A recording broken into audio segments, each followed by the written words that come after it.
How many people think that Mariah Carey is an exceptional vocalist? Does anyone remember the singer Minnie Riperton? They both had hit singles that sold in the millions. They both performed above the range of mezzo-soprano with 5-octave ranges. Well, the person I'm going to speak of, Zena Ayo, could hit extremely high E, as heard on her 1950s recording single Long, Long Gone, which can now be heard on YouTube. Zena Ayo not only had the voice of an angel, but also the heart of one.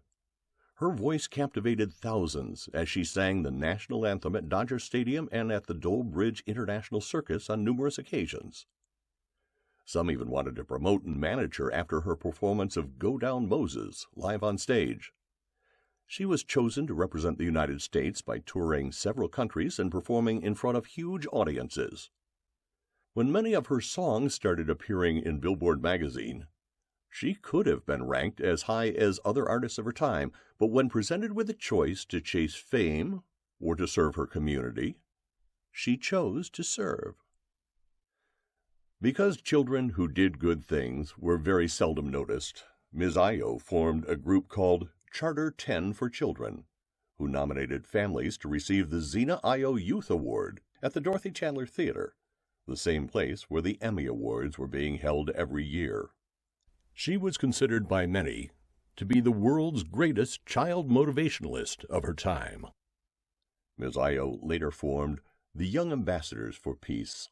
These were older children mentoring younger children by setting examples and extending a helping hand whenever needed.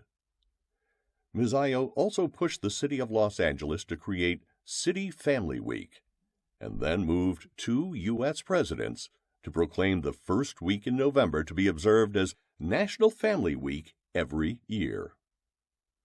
Zena Ayo is now 95 years old, and after dedicating her life to the embetterment of others, she now finds herself in need of a random act of kindness of all her own. Shortly after being diagnosed with mental cognitive impairment, she was targeted and became the latest victim of what is now known as financial elder abuse.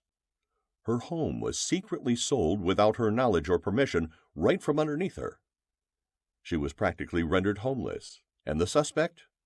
Her eldest son, backed by corporate companies willing to exploit a vulnerable situation.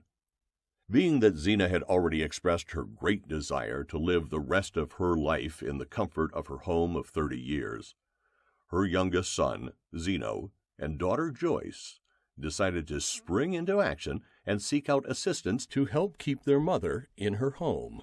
They then discovered that many well-known Americans are experiencing the same identical situations. This brings us to a special request. We are asking many people like yourself to extend an act of kindness, offering simple little things like your time, services, or even $1, or browse our fundraising mementos page at zenaayo.com. This will not only assist Zena, but will also help fight against the growing phenomena of financial elder abuse in America. It is often said that it takes a village to raise a child. Well, in today's world, we don't stop growing. It will now take a village to help us all after childhood, even past retirement. Will you help? Any form of contribution will be very helpful. Find the full story of how Mickey Rooney, Buzz Aldrin, Stan Lee, Casey Kasem, and Zena Ayo are all handling their financial elder abuse crisis at zenaayolove.com.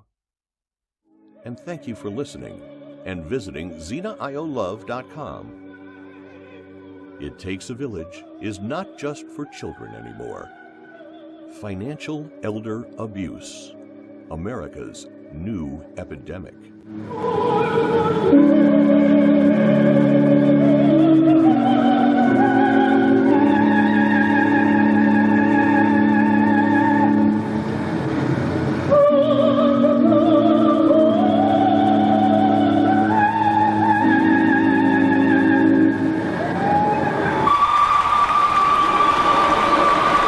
Oh, girl.